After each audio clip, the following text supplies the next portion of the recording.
Okay, Naruto fans, take a deep breath. Imagine the most heartbreaking scene in the entire show.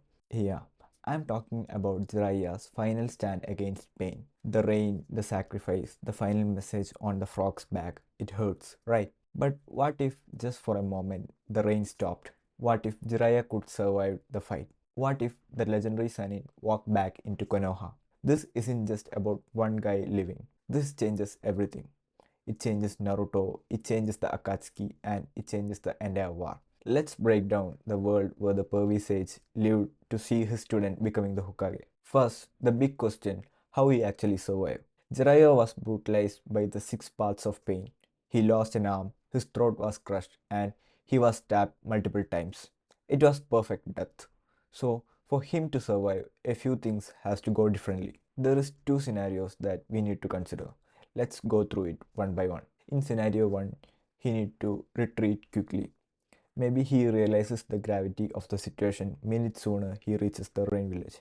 He manages to use a reverse summoning jutsu right after seeing the full potential of the six bodies, dragging himself and his message scroll out, severely injured but he'll be still alive. In scenario 2, he uses Gamaken's defense. Maybe Gamaken and the other toads manage to hold out for a crucial extra minute, giving Jiraiya the chance to finish the scroll and escape with heavy injuries, similar to Killer Bee's escape attempts. He returns to Konoha in crucial condition, likely losing his arm permanently but alive.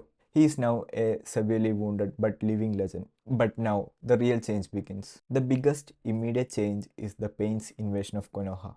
Jiraiya is the only one who understands the secrets of six paths and their chakra receivers. With him alive, Konoha gets all the intel before the attack. They know that the six bodies and they belong to the real Nagato is hidden somewhere. Now Konoha is prepared. This changes everything. Tsunade, armed with Jiraiya's intel, orders an evacuation early. The village might get destroyed, but the shinobi casualties would be drastically reduced. Jiraiya, with his injuries, wouldn't fight. Instead, he would become Naruto's perfect coach. He could have been watching Naruto's Sage Mode training on Mount Miyaboko, pushing him to master it quickly and more efficiently. Instead of coming back alone, Naruto comes back to a prepared village and a mentor who is ready to back him up. Imagine Jiraiya watching the fight, seeing his student succeed where he failed.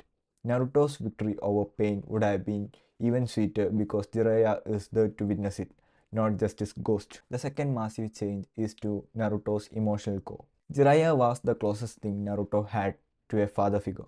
If he's alive, Naruto doesn't have to face the death of his master, which was his single most traumatic loss. He still has the bedrock of love and belief to fall back on. Who better to train Naruto to master Kurama's power?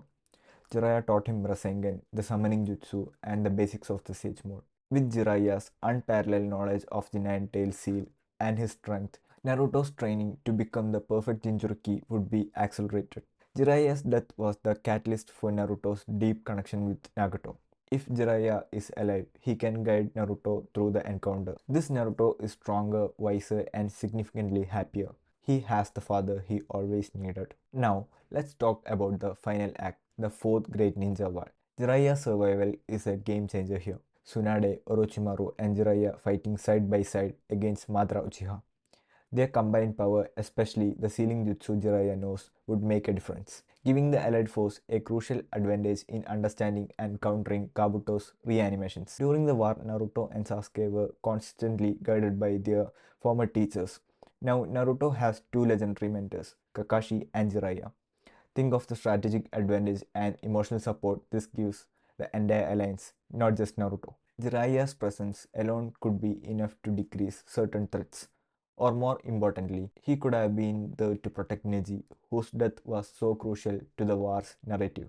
A healthy, strategic Jiraiya makes the war far easier for the heroes, and the war was won with great ease. Jiraiya could be there to see Naruto marry Hinata, to watch his grandson Boruto grow up, and more importantly, to stand next to Tsunade and Kakashi as the heroes of Konoha.